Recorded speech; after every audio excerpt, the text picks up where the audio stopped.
Case for Professor Maurice Kamto, they don't put her now. Now for number 8 day, inside 10 moon for 2019. Sabi say court case, it be happen for Yawinde for military court.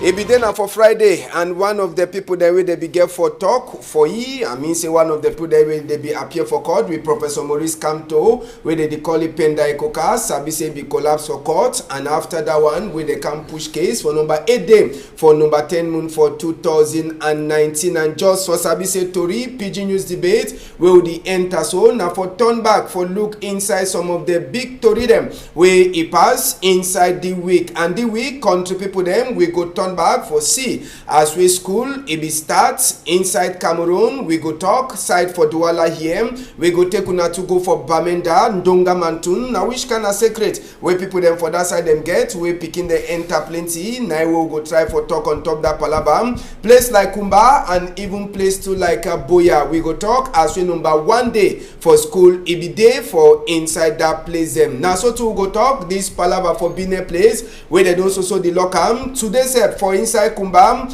senior divisional officer Bidongi commandeer say no one eye person. I mean say Bine people them they no get for open and Tori we enter we here the tell we say early morning time mommy they be one go say jama jama uniform people them they be drive them send them back for house thief take the jama jama them say they no get for sale. We go show on a face for Kumba today when na Saturday waiting in the pass for inside place where they call them say Kumba. Now so to go talk palava lawyer people them where they get for make strike plenty in them they will go talk for now for this afternoon country people them. Now PIDGIN news debate and inside Tori for this afternoon Sabi say no be na me one at the ever day our own people there the day inside today we get Doctor DNS we is a man we don't look Tori and he don't see as we continue the work. Doctor, good afternoon and we're glad for meet up you again. Good afternoon, Mr. Ambassador. I salute all contribute the day down the CV. Say Malaysia fine and we also pray say may peace at least come back for the country. This we love it Cameroon country. Alright, another person, na teacher, and he come here, na for can play role like that teacher, for talk, palava teacher. Ogajan, good afternoon. Good afternoon, Ambassador. I don't come back again. Yes, and first week for school, how the week don't be for now, for year, for Douala, for yes, for Douala year. First week for school, it will be fine.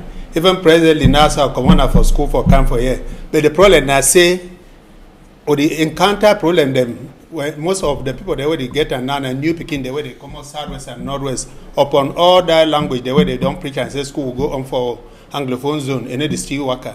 So, one you find out, when I don't put some special thing for this picking them for sick as well, so I say plenty of them, they be don't shit on for us for a long time. They no go surely, some them with their head no sharp, they no go surely feel for the right, read, and all that. When I don't put special class them for some of that picking them. Yes, Ambassador, we don't try for put and so that made they cook, because some of them, they don't make 3 years where they never go to school. Because of that, it would even reduce their fees them. So that my parents, the way they know, where they not get the money, they'll struggle, say me picking they go school. But the problem I say, would any picking where it don't say for us for 3 not be it be like picking where it did for Douala where they go school time and again. So they offer classes then, special classes then. After the one the way they did for Douala, they don't go home, or they try for the remedial class for other one the way they did where they don't come. Because they don't know nothing. Okay. All right, and now so we see country we go get plenty in them for talk. But the first place, maybe before we enter for image for this afternoon, even though we'll surely turn back for day for Monday, Ogajang, you be follow close for the case for Professor Maurice Kamto. He started yesterday. And for Sika case, plenty of the case that we military court began for happening for Friday. You know pass, and the case, last get judgment yesterday, number 8 day for next moon, now they don't put them. You follow the case. How you follow that case for Sawi Bishidon? Yes, I should avoid the case. If we be there for go, ya when they self. The problem I say, for me, they define a place where they will put Maurice Kamto to as they put Sesiko Ayuk them. They never always fix the place because I'm not sure. Say I never ever see a country where military they judge civilian. I never ever see them. If some country they are so there for yes more take Cameroonian, but think the way they happen for Cameroon they be different from other country. Would go for back instead of for same would go for front. Cameroon be a state of lawless. I'm not sure say military they fit the just civilian for which way.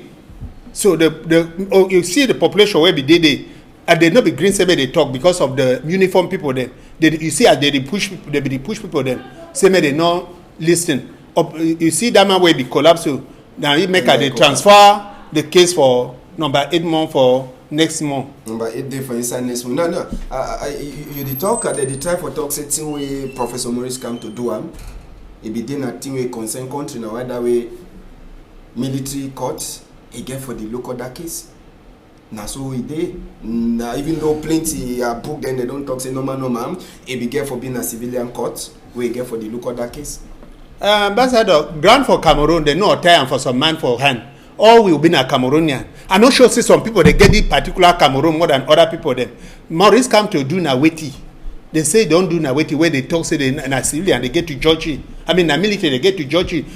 Court the day for Cameroon, Supreme Court the day. Why they not fit carry for Supreme Court or for any other court? Then they carry na for military court. Military they no get the right for judge civilian. Doctor, you be done for your own end. You be the look the team for tele. How you see the first day and you see say the case you go turn to like the other case they don't see for country for this past years? Well, Ambassador, you know say it's just 2 weeks ago they give life sentence for Sisiko and Kora them. So I believe say God maybe say and say if the sentence will come to now with the tension in the down, if he was again the situation. So by so doing they try for read Cameroon made the hard fight be cold and again lawyer they don't talk say they will strike. So they don't see upon this situation and say if they try now for give some sentence for Maurice Counter. I said they don't throw a more petrol again on that fire they already born already. But they gave bad faith because if he asks lawyer complain say the condition then where the judge Maurice Counter the rest not be correct. And then we say for that club we did it. Come on inter for hall where they give for judge Maurice Counter. Instead drive the outside now mean to be in civilian they occupy all the hall them. And in fact you really sure say they give that bad faith for bring out the real judgment against Maurice Counter. All right, so we go turn back for that palaver for Monday, proper country people. Then this Saturday or this Tori for this afternoon, we go take una one time go for Kumba. Yes, now for Kumba we go start Tori. Sabi say SDO for Kumba. We don't sign book yesterday. Ntu ndong Shambalen be sign book say this so no one cash no one eye person for outside for Kumba. This one na so Kumba day so the talk just now so for this side so country people them. Big market for Kumba will work a reach for this early morning time. It shows him they don't lock big markets where even the bine people them where they be get for come make bine this Saturday for that side so for Kumba. They don't deny them, say they no get for say anything. So now big padlock we meet up and for that side so for gate for big market so for inside Kumba. Sabi say Oga SDO Ntu Ndong Shambalen is signed the book for talk same bine place and even place for Dream Mimbo and other small thing they like motor, taxi, all them Okada they no go work na uniform people they say they cover the whole Kumba just now as we all people they dey for inside house. Story we enter we here try for talk for we say early morning time for side for Kumba big market mami they wan go say jama they seize the jama then talk for them say me they turn back for house. Sabi say the commander for SDO Ntundong Shambalen they come after we population for Kumba don shidon inside house all the week for Sika Palava for lockdown. Sabi say population they be fear so they dey not in between. It means say they dey not for middle ngomna and middle people the way they so they give a road say they so make the talk say make them no come out for outside. So Kumba today with the here saying na so uniform people that they turn to for quarter them for see people that they make binet even the big markets except they deny say make them no sell for inside. This one na SDO own law we don't talk say Saturday and Sunday you know one catch any binet man, he do any kind binet, and even motor them, okada them, he no one see them. Even population them, if they're the one waka, they fit for waka, but now for foot where they go waka. So now they face that for Kumba Saturday after we SGO2, he put his own commandeer say no nothing, it no go happen for a town for Saturday and Sunday. The commandeer he talks in a certain for Monday where population for Kumba fit do in normal work. It means if motor they want work, they fit work. If market want open, he open. If bar they want open, he open. So all man where the tonton for Kumba now with the foot, all of them they quiet as soon as they say I'm so for that image. Doctor, Kumba people them since Monday they fear after we they give commandeer say palava lockdown, they don't know waiting if it happen for them head. They there for middle two people them. If na you, which side you will go? That is regarding the situation. It be no man say me the fear because statistically, if you say Kumba or let's say Sawe in general be controlled 80% by the Ambazonia Defense Forces, and they don't impose more. They went ghost town and again 2 weeks lockdown. That is, army they get gone, Ambazonia they get gone. The civilian be in between. They don't get the not gone. If they did not say they don't go market, they go say that is they trying for solve the situation. Also, they trying for light for to move fuel on the fire with a burn already. Already they get the key for the solution. I don't know why they don't feel open the lock, make the dialogue take place. They mention that waiting. They need to sit down on top table. Look until the case where they down. I don't see say they do it as you do. Say make people don't say today. It go help the situation. You know, instead you go radicalize the situation. To me, I don't say I'm say be correct. It be unfair for the suffer I suppose. Because now they are right or this government for protect the citizen then. But if they don't feel for protect citizen, then they don't get for in fact put them more suffer again and suffer. They don't suffer enough for this time around. So for me, this commander for SDO for you, if you say now for throw away fire or to throw petrol on top fire, we don't disturb bone. For suffer the population we normal they get for the local town. They don't throw the petrol on top of fire where they burn already. For me, not be correct because they try all hours. If say they don't at least bring the situation into normal, into control. If they don't fail for bring the situation into control, I not believe say by imposing today say made no man not come out or go say tomorrow as not Sunday made they not go church. It will help solve the problem. They not go church, but any business place, motor, okada, no one. Yeah, but even tomorrow, no, they go church. If the church be far, you no go by foot. Yeah, how you feel? You go again. We just for go pray. God for the peace, maybe for the country where you are loving. In fact, I don't ever see country for the world like this Cameroon way. Just be like say, I think to say lifetime regime where they impose conditions as we live for a country where normally they break where they get that for all week, not for some individual them. Okay. Now the problem they already for them. Now the kick will be on individual and way. Now all we get for the share. All right. Okay, John. I don't sabi. Plenty people they don't talk say they like say SGO don't start support the people the way they talk say me they do lockdown. So one day the talk say na better idea for SGO for block people them to say as they respect people that they know they hear or see them. Make them to they get respect for ye. Now it's a Monday. From Monday, place will be open. Yes, Ambassador. Head for good, it already tied inside drum. Man for drum say they no go broke the drum. Man for good say they no go the neck. Now so Cameroon they now. Government is get the own ghost town. Ambazonia they get the own ghost town. Now we shall go respect them. We civilian, innocent people get to respect the two.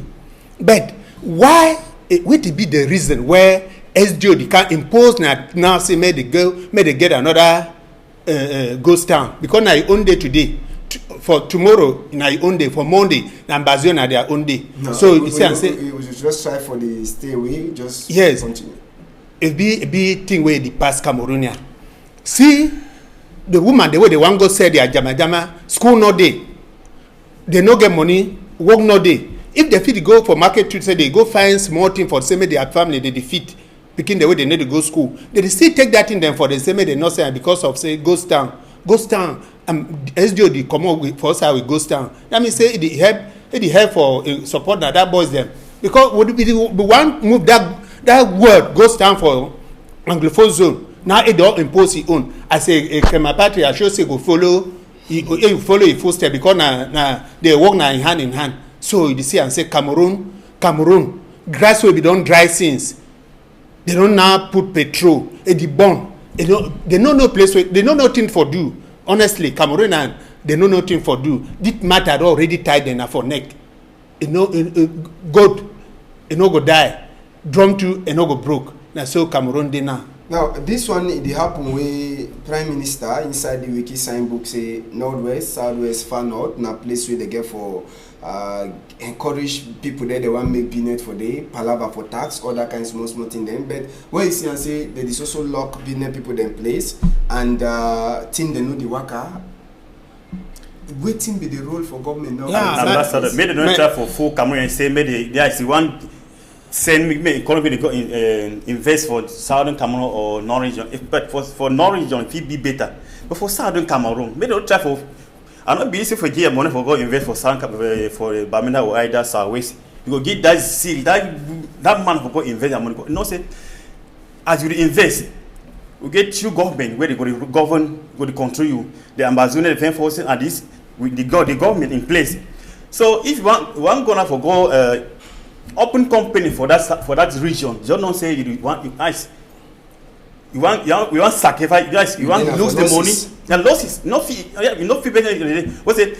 No man, no fee go in fact for who be the land be the na war zone. Now days announced if you talk. If you go open company, who will work there? Go for place like Mayuka, you know, see no person. The city is not fake be there. Then who will go mount the company before people can't work for them?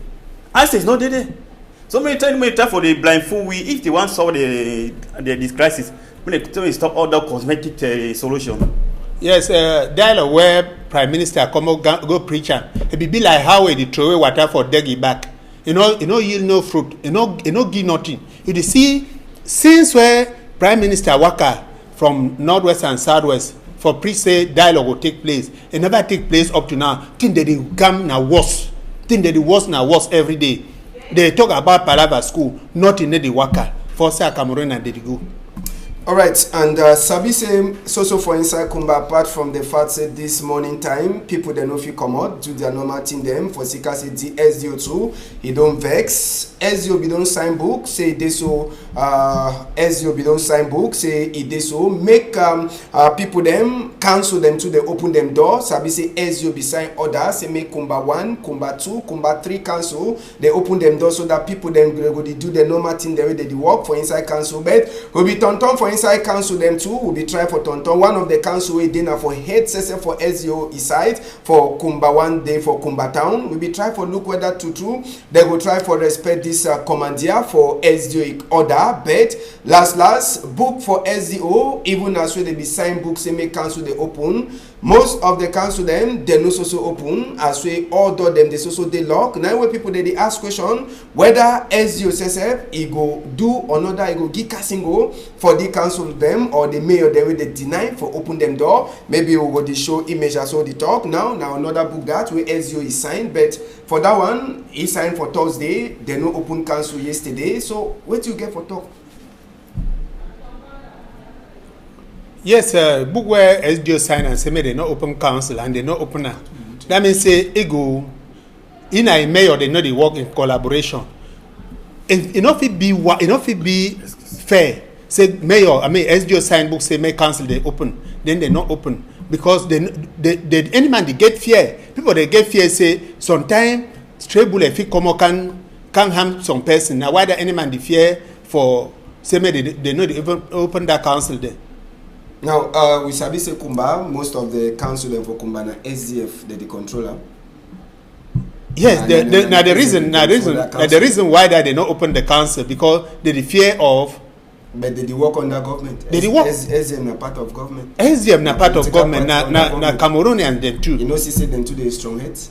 No, they not be so for they not the strong head. They strong. They follow na law where SDO person.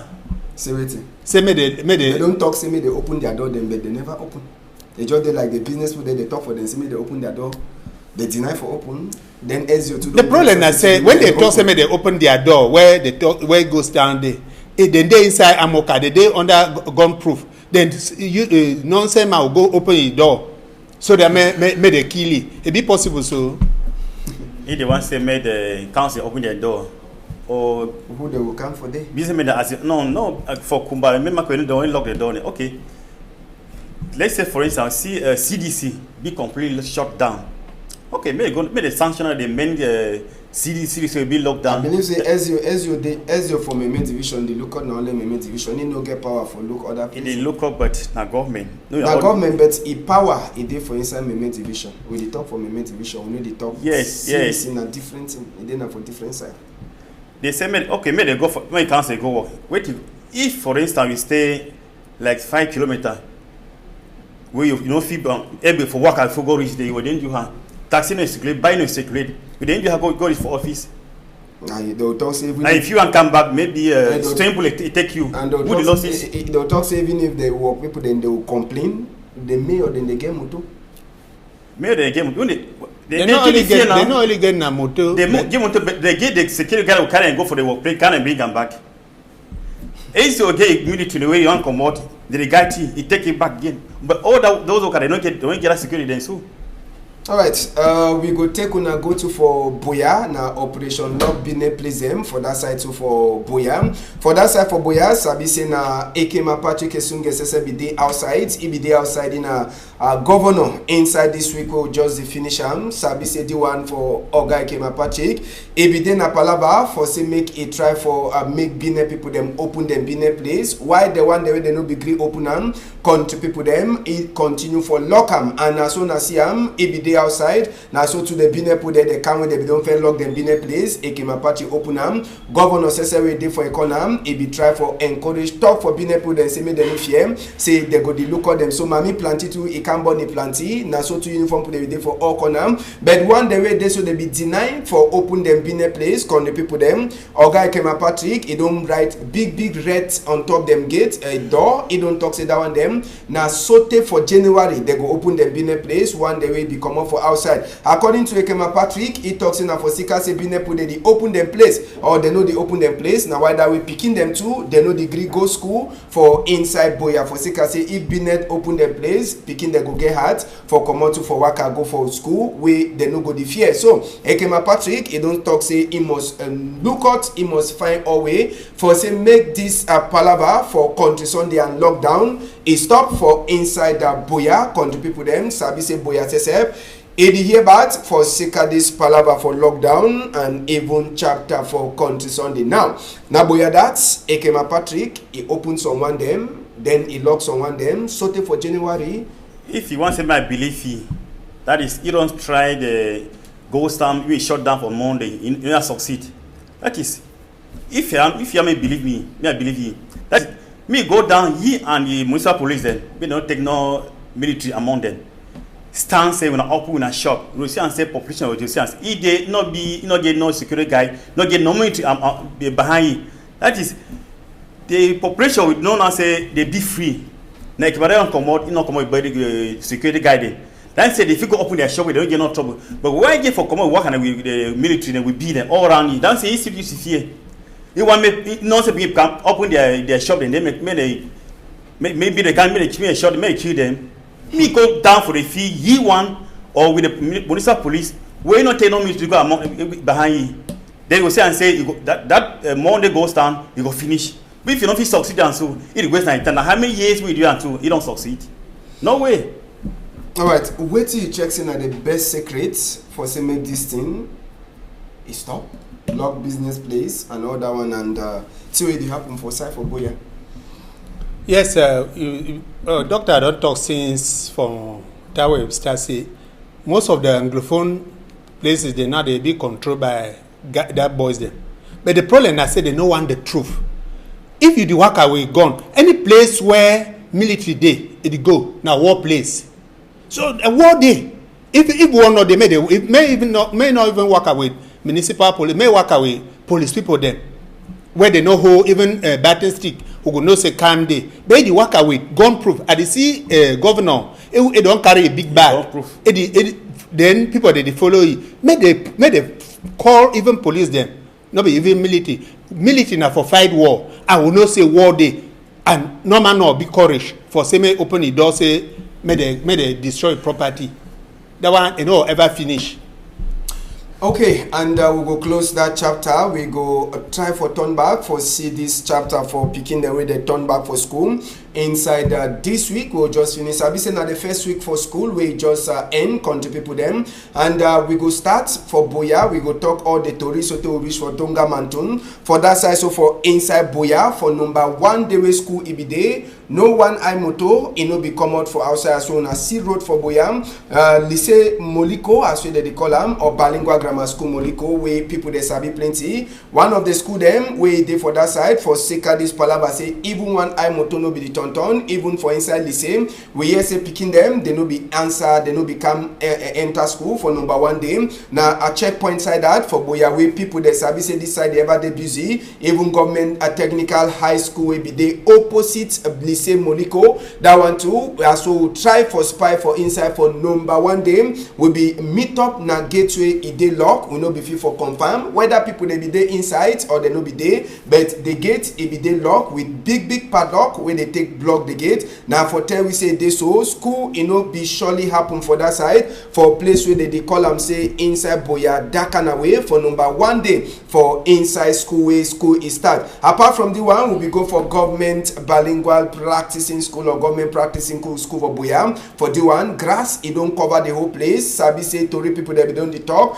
Palava for turn back for school for Chapier place. But this school as soon as grass it be full up for all corner way it show say true school no be don't even prepare for start for that side so for government practicing primary school for that side so for inside Boya. So total also be turn for inside Boya. We see say number 1 day inside school. If we will get for count number them it no be over there that kind of way. Even as way 1 we here some school the day they be take picking them for picking the day they be enter school. Number 1 day for inside the week for place where they call them say Boya. Last time when they teach for the class na 31 day for October moon 2018 according to way blackboard it is showing and wait one at the same for that side. So this year as well work for road Binet place they be day lock and road sesep it be dry for see moto them it be strong way no be day at all. We go take una enter to for Kumba just now for try for see on top this palava for inside Kumba palava to for back for school for number 1 day for inside Kumba country people them. The one is also for Boya where will be the worker for straight for inside Kumba Sese Persona Siam government bilingual high school station. The one now one of the school then that way normal be get for even open for Sika say it for place with security day it then for up station sideway SDO officers it day grass it be full up for the whole school. It be show say normal even them say they no be the prepare for say make picking them turn back for school for number 1 day for inside school. Ntundong Shambalen it be meet up na 6 teacher them inside 120 teacher the way normal they be get for day school for number 1 day. 17 school picking them they be there for day for number 1 day as we hear them for inside the chapter as we SDO it come up for government bilingual high school for that side for station where it meet up 17 school picking them it begin begin talk say make teacher them they turn back for school plenty class they be dey empty as soon as teacher them too they be dey empty plenty for government bilingual high school for station. From a government bilingual high school station con the people them sabi say SEO e work na for empty roads for inside Kumba na Kumba 2 this we hear say for Kumba 2 no one high school e no be open self at all for number 1 day for school where school be start on Monday for inside Kumba 2 all place it be dry even being there people they say they be there or inside the house private house and too they be there government school Mabanda this one a primary school will be meet up mami them for that side where they just come up for can chapier the school sabi say the school say be don't dirty into Ndong Shambalen as we the CM he too it be take time he write name Shambalen into Ndong SDO Meme division e be the teach or talk for that small pikin dem wey dey be dey say na my name be this and na me I be SDO. After we talk for the pikin dem inside this government primary school for Mabanda, they be dem 61 for day one, but we hear say as we dey continue the pass, the pikin dem they be come a school 1-1 in Tundong Chamberlain before he wan comot for government primary school Mabanda. He give school back them and book them for small pikin dem wey dey be day school, but we hear say population for this school e don dey add as we dey week e be dey finish. Government this one na Cameroon College for Arts and Science, na so government school that Kumba wey we meet up na plenty grass wey e cover the whole school, and tori wey e enter we ear for this chapter dey talk for we say inside 90 teacher the way they be dey expect them for can school for number 1 day. We hear say no one eye teacher e no become school for number 1 day for that side for Kaskumba. Even pikin them no one eye pikin e no become school. So after SEO turn for all the place them, e don talk say all the teacher the way they no come na so too they go give them cassingo for sika say e no meet up even one teacher for inside school. They con the people them as soon as see am Sacred Heart Fiango we meet up na empty compound con the people them con outside na so empty we be meet up. And so na just the tori that for number 1 day for inside school for inside the southwest, but so for Kumba we go remain, we go take una to go for Donga Mantunda, we'll come back, we talk all the thing there one time. Now for that side, so for Kaskumba country people them sabi say SDO be meet up until we say it see am so he talk say where they picking them if they for can school say they for suffer it's so he come out to for moto the road where they enter for Kaskumba don't chakara so time no day SDO check say he find moto he enter for here he no go come out. Yes, so he come out inside motor, he waka na with foot. He waka with foot so they reach your Kaskumba, the road so he chakara. So just put yourself for picking them for shoot to if they for come school hard, they for money waka for pass it, Okada they for pass na how. So as you say he come out for motor, it doesn't make it pay motor no go tight inside. So he waka with the foot. So they reach for that side, so for Kaskumba. Last time we go talk palava for number 1 day for school, now for Norwest and now for Donga Mantun inside Kambe. Yes, Kambe for inside as Norwest and Southwest, he take number 1 for the place where they so school he enter better. For number 1 day for inside school, even as we palava them for inside Kambe, whether na the small picking them or na the big one them, all man he be baba his school back, he go in school. Now so to Oga SDO sese for inside dan Donga Mantun, Oga Simon, he too he be ton for see the picking them. Government technical school he be they open, government grammar school he they open. SDO sese he give book and he give small door for plenty of the picking them for support them as well they don't come for school for number 1 day. So sabi say na this at one na Kambe for Donga Mantun sese we take number 1 place. Palava for picking the way they turn back for school for École Publique Annexe na government school that SDO be there, even Presbyterian College government SDO he be there for go support picking them with bag them and school book them. So for total na just so we be see as we school is start for number 1 day inside Norwest and inside Southwest as we talk. Donga Mantun na them they take number 1 place for if they get forgive dash for any school. Now them say where they take number 1 place so see can say plenty picking them they be there for number 1 day for inside school. Now we don't talk the story when I don't see them or as well the thing happen equal sugar no out pepper no out. Oga John, we don't look all the image or we when you look all the thing them wait till you check say if you lack where you make and see some place them for Northwest, some place them for Southwest. School you know be fit for enter waiting it be lack for day. Yes, ambassador. Even far away they kill am, they throw away come. Now after you don't catch am, where either you kill am or you go cover am.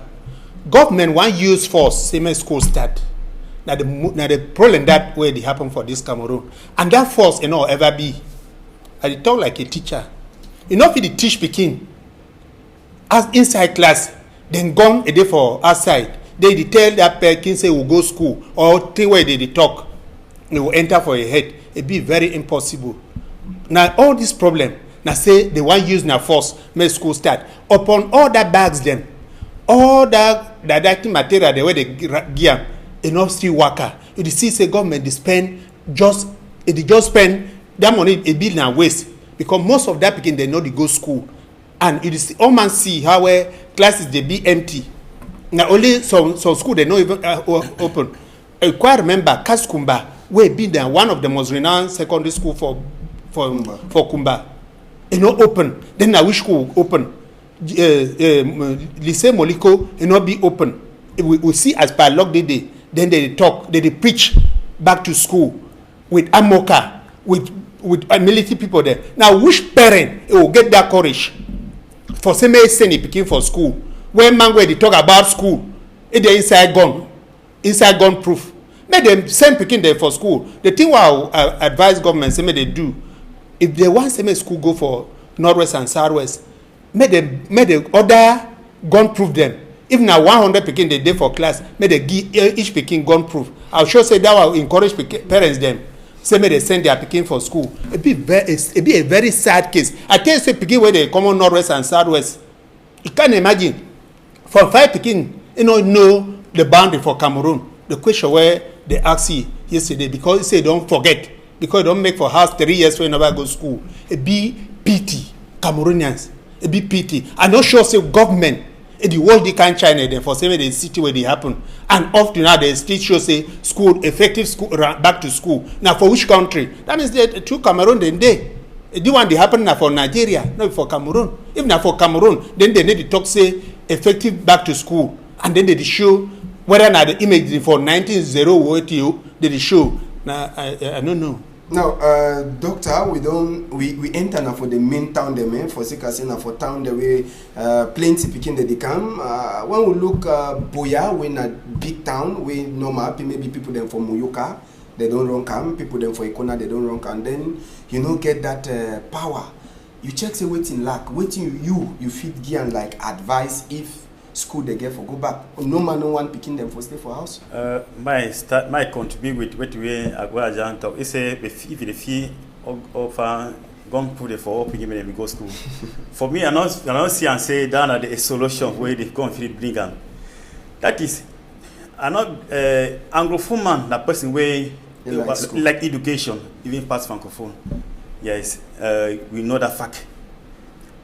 And in those days, they don't be preach back to school before praying restart PMA go school. We pay the work. They go. They will work. They farm them. They make sure they before school they open. They don't buy the necessary material. Then when books or whatsoever, and just begin to go school. So not today we go and can preach. If they preach, that means say there is a problem. Then what will be the cause of the problem?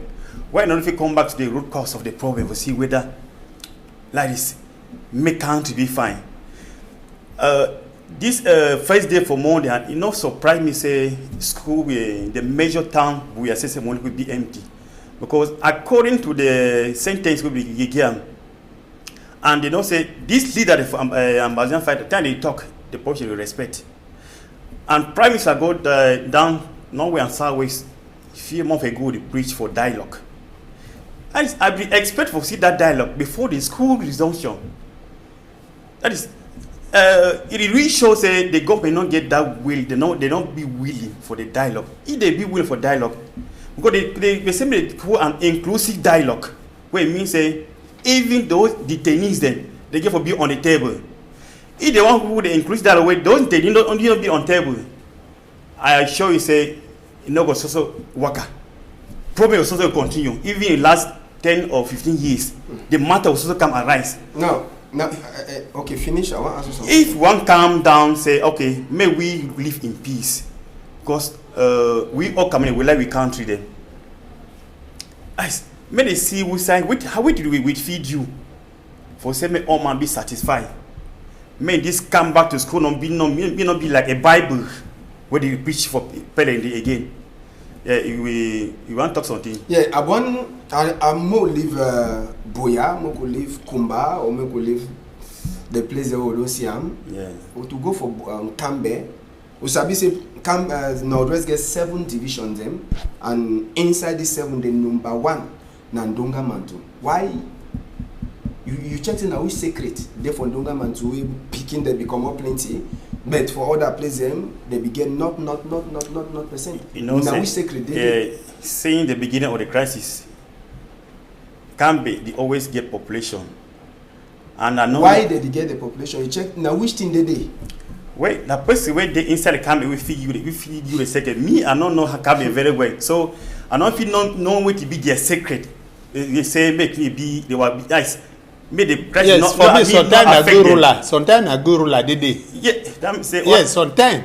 Because other people they want impose. And you know if impose for human being. But apart from Cameroon. Now yes, na part of Cameroon. If Cameroon if na part of Cameroon, you know, even ambassador talk the common far. Them say all that in a bad ruler day. For me, this back to school. To me, I prefer an illiterate Pekin to a dead literate Pekin because those say school na fine thing, but you know must go school for success for life. Even a farmer, the fee be all life. Then say go for school for God die, then remain home, then be illiterate. Then if you do one or two things for how they help the family or the parent them.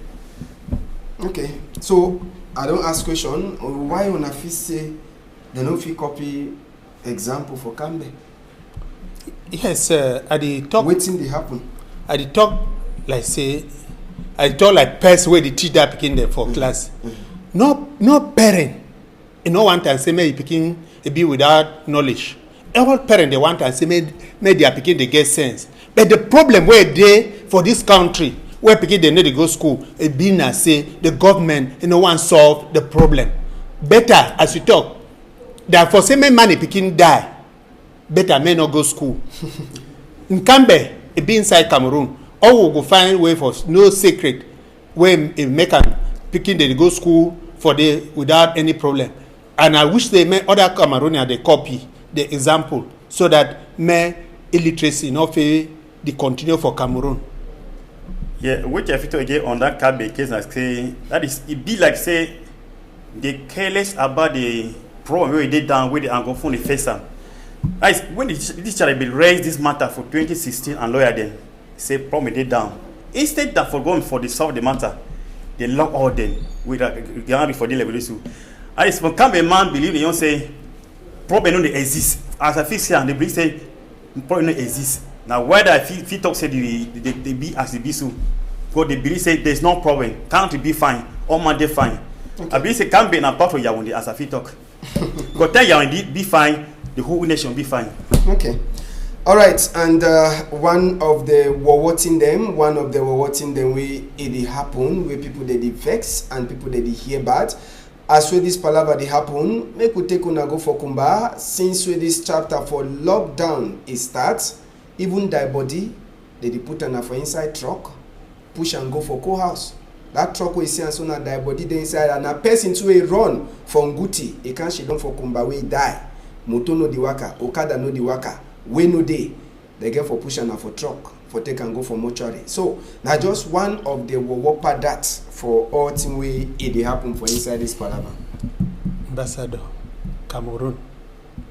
Cameroon. I talked last time say if I the sitting the way they so maybe talk say if they look in my body for that body for him and me one cry. The country. Or we get to mourn the country. See, now ancient days they do the kind of thing. But because of say people they be self-centered, they no one say me other thing, the other places they be fine. They no one say me other people they other man they fine. Now why that Cameroonians they suffer the kind of suffer where they suffer so now for we share for 21st century say they push their body for truck for go put them for mortuary where Cameroonians Cameroon government. Now, which kind of solution would have been make Cameroon be how it be first time? Now, Cameroon this where I hear you be liver. That situation it be painful. I think you see it years because you are saying we don't in those colonial rule in those days where they be rule where Motono be exist. Bike no be exist. But today we get all the access then. What can make and where we not feel use for feel free. Make all man look your brother like brother, your sister like your own sister. Doctor, till we make our only feel free and I say make government move military them for field. Military now for fight war. May they move and for free. People they will feel free. All the things that they happen now because of military where they scatter up all place for northwest and southwest. If they move and for free, we will feel peace. Another question: if they get for commode them, the other people then too they hold gun. How do you do? Ambassador, the one man talk this one for true. If me na you the quarrel, you go in for house. I will stand me one at the quarrel. Make military they come out. That boy then too they will come out. And the fear na say make they no control one town way. If they for under one country. Ambassador, that is make me go for their barrack. Then pray with me there. Even they send the military for southwest and for southern Cameroon. Now for go duty. Now for go fight war. They expect say make those guys drop their own gun down. Where they see who their own gun. That is what did they expect? No officer say me drop my own gun down. Where you see who they gun. That will say one for me I drop my own gun down. You can't finish kill me. So may all they drop gun down. Then they should not on a dialogue table. See what if it be the solution. If they propose their own, they say I say enough is favorable. That is okay. The tribe. All I want to make come in a conclusion where it go satisfy all man. Now for you who go me who go away if he solve the matter. If they hold that gun for 50 years to come, you know go ever solve no. Anyway for the whatever the end on top table, the children on top table talk before thing and be settled. Okay, all right. We go keep that one for one side. We don't close them for today. Make we enter to for Douala. If that sign a palava for gun, they say they fear for year. Picking they be go school and they be suffer. Make we take una see as we road for go lycée Mabanda. It be suffer picking them for number 1 day for inside school. So country people them, plenty people them. I say Mabanda road. It be then a one way people then say they be vex plenty for inside country. A World War II say that number 1 day rain it be fall and picking the way they no be get moto. One day they no be get way. They be get for worker for inside water. One day they no wear boot. They take na corner so that they no go for. But Sabi say Okada too it throw away people them plenty. Okada people them it throw away people them plenty. So the road from Abanda we hear say inside the week they go throw away 2 truck ground inside that road, but the ground it already lost back. Now road that we picking them be the worker. Now so to Okada then too if 4 we picking them. Motor the jam hits. Doctor, they one at Douala and na roadway we don't the sing and since and school don't start again. Picking they don't also meet up the road. It dey like say the one you know mean no nothing. Yeah, na motor that don't turn na fish inside water. How picking they will do. That road where they say and so na road where would they pass for the any day. Though you not give me chance for talk, my doctor talk. No, you come, yes. You come back for you. The Palava road, we start talking now more than 3 years. The whole it is still going down. Authority they see them. They pass for go register they are picking them for day.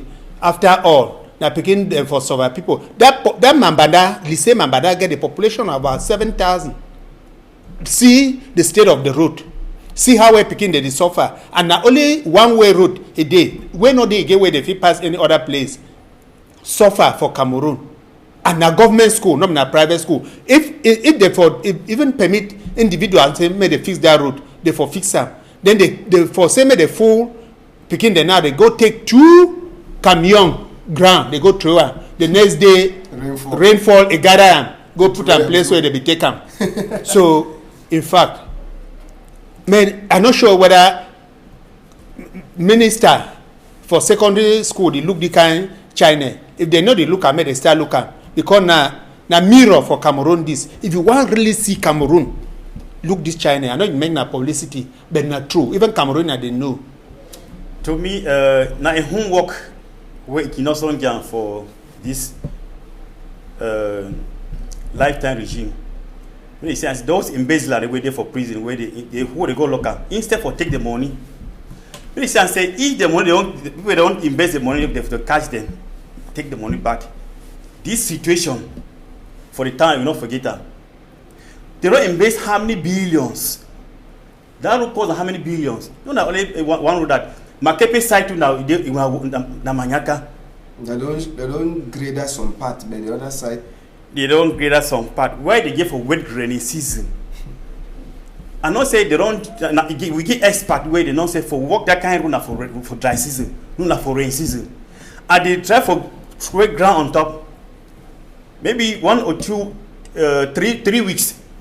ready for you go did all the ground you come out. So it not me not saying that is na way of embracing again Cameroon money.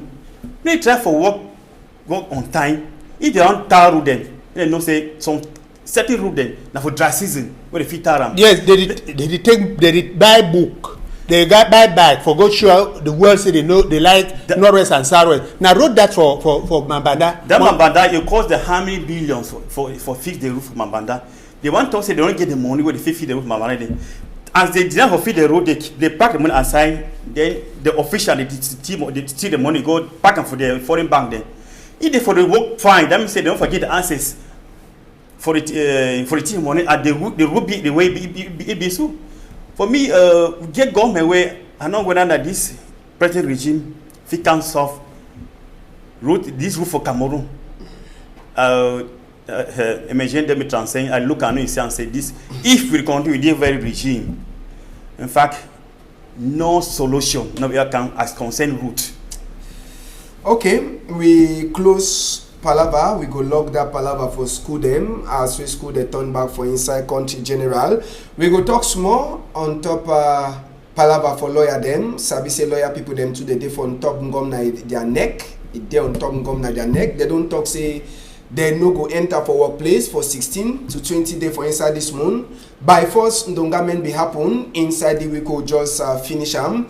And a minister delegate inside Ministry for Justice, Jean de Dumomo, and the head boy, Sese for lawyer people them, and the other people there they for strong number for inside lawyer association back council, Pachakunte party, or they be there for sign book them. But even as well they be asked head boy for lawyer people them for back council, say, oh boy, una don't suspend.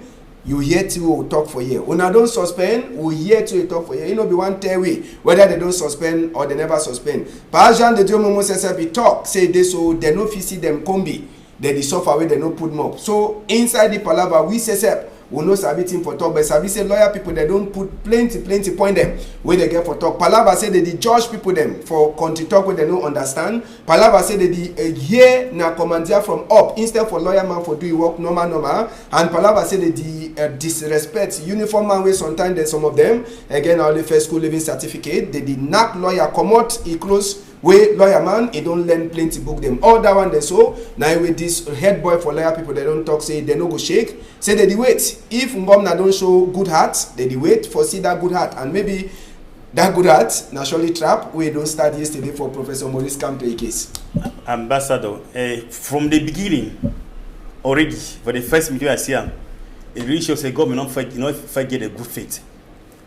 They don't get for send minister delegate, Jean de Momo Mekan on top this because they give for send Laurent Eso. But if you know be if Laurent Eso no be there around, if the minister delegate feel help or they do not the same work, he will carry the report go give him for head boy. They get the very system where they are big man for all the Juan. Then they invite us on site. Each prepare for send prime ministers we go, but we not get enough problem with for few go. Nice, I did that one. Person like Minister of Defense, he get on top table. President Supreme Court get on top table with Laurent Eso. Because this matter most concern them. They don't get for send a representative. They don't tell me they don't tell me can hear still say nice whose solution fit they tell on top that table. They'll gather the information, go talk for them, they will see who organize it again. They suspend their strike action. Like the one for them. I believe say the lawyer they don't know the first time they strike. All right. Another ambassador. We almost finish. No need for life. We need for land before you start go outside.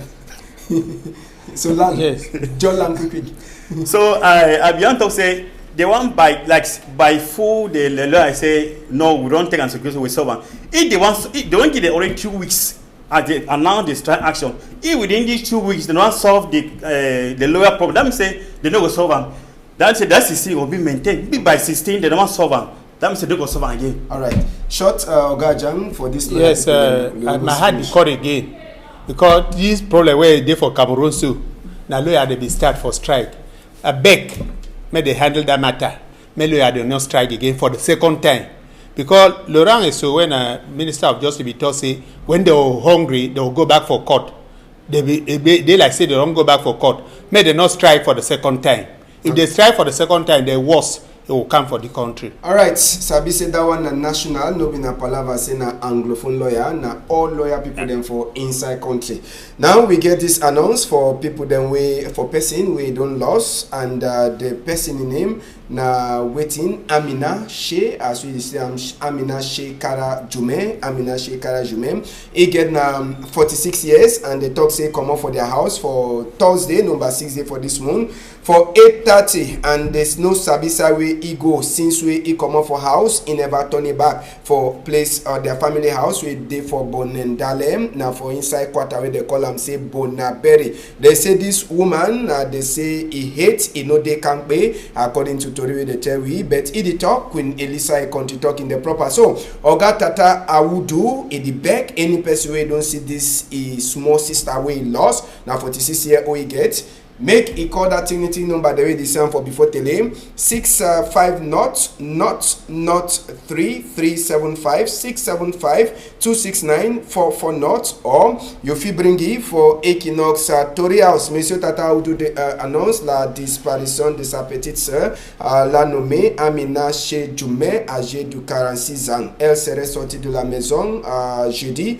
6 septembre 2019 aux environs de 8h30 pour se rendre à une destination inconnue, et depuis hier, depuis l'heure, elle n'est pas retournée au domicile familial 6 à Bonendale au quartier Bonaberry. Lors de sa disparition, elle serait vêtue d'une tricot de couleur rouge, d'une pantalon jogging noir et d'une paire de sandales. La dame ne jouit pas de toutes ses facultés mentales, néanmoins, elle s'exprime en anglais. Monsieur Tata Oudou prie toute personne qui la reconnaît ou les bergers de bien vouloir la contacter sur le numéro que vous voyez sur l'écran 650 3375 675 269 440, ou encore se rapprocher de la radio Equinox. Now they told them that for this afternoon, country people them, we don't finish. Thank you plenty we don't almost finish, so yeah. We go meet up another time. We'll go meet up another time. Thank you to Doctor. Thank you, Ambassador. All right. Okay. We don't finish. We don't finish. Yeah, we never finish. Thank you plenty, Danny Warenzede, Ledu, Malice, and even Nadine. Rebroadcast now for Sunday for morning time, Saturday for Monday. On a whole, I'm tight for outside.